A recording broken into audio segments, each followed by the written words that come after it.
Now, last night, while many of us were sleeping, Microsoft and Nintendo decided to drop this little beauty, in which case they confirm that they have already negotiated and signed a binding 10-year legal agreement, to bring Call of Duty to Nintendo players, same day as Xbox, yada yada yada, the whole thing.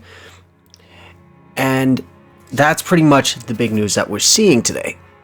Is that now it's not just, them talking about agreeing to it. Now it's a legal binding document, meaning that if Microsoft actually gets Activision, they have to abide by that document, meaning COD coming, of course, to Nintendo. Now, granted, graphically, would that be inferior to the PC, the Xbox, as well as the PlayStation? Yeah. But that doesn't mean that it can't be done. Fortnite's done it. Minecraft has done it. Bunch of other games have done it, so why not COD? I'm willing to bet there are people who are willing to take the graphical setback for the convenience of being able to take their video games, including old CODs, wherever they want to go. Now, the reason why I think that this is actually dropping is this happens right around the same day that Microsoft and Activision executives are, sitting in Europe, talking to the EU regulators about the whole deal again, trying to find that nice little sweet spot in the middle ground where they're trying to appease everyone. But let's face it, we already knew and it already was confirmed that Sony is completely opposed to the acquisition, which is respectable. Let's face it, you don't want your competitor to hold any playing cards against you. You want that card to be somewhere in the middle or in your hand, never in your opponents. Now, let's face it, that puts things in a rather interesting spot, because then it gets better. Because then Phil Spencer, literally right around 1 p.m. Eastern Standard Time, goes on to say that he signed a 10-year agreement with Nvidia that will allow GeForce Now players to stream Xbox PC games as well as Activision Blizzard PC titles, which would include COD and everything else following the acquisition. In other words, they've now made a deal with Nintendo. They have made a deal with Nvidia. They are offering the deal to Sony, who has decided they aren't game for it, and they're not willing to trust, of course, Microsoft. And let's face it, this is coming from someone who's been playing on the Xbox since the original.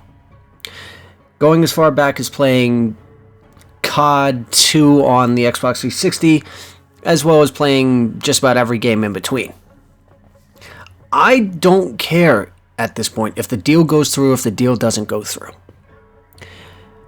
I think anyone who has any semblance of brain cells will agree. We want what is best for the entire gaming community. What does that mean? Get rid of the exclusive bundles. Get rid of the, if you own this console, you get advantages above all others. All of that needs to go. I don't care if Microsoft holds it. I don't care if Sony holds it. Hell, I don't even care if Nintendo pulls a card out of their rear end and they buy it. It should be an equal footing regardless. And it should be that it's accessible to everyone. This shouldn't be a case of that we're sitting here going, well, if Sony holds it again, we're going to have exclusive double XP for them for this.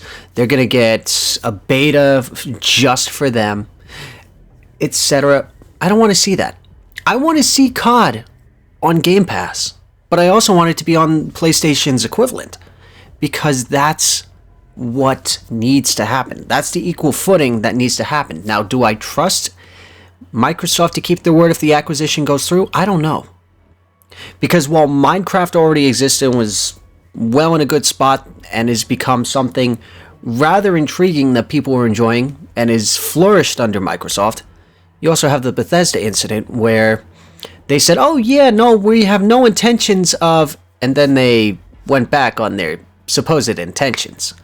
So I can understand where Sony's coming from, that they don't want to see Call of Duty leave. And I frankly don't want to see Call of Duty leave PlayStation, because I've made friends on PlayStation, some of which switched from the 360 to the PS4 and I didn't see for years, and some of which are people I only met because crossplay became a thing, and I would hate to see that go up in smoke over a deal.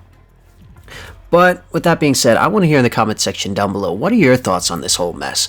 This is not the first time we have covered this topic, and I guarantee you until the deal either goes through or is finally turned down for the final time, it will not be the last time that we discuss this.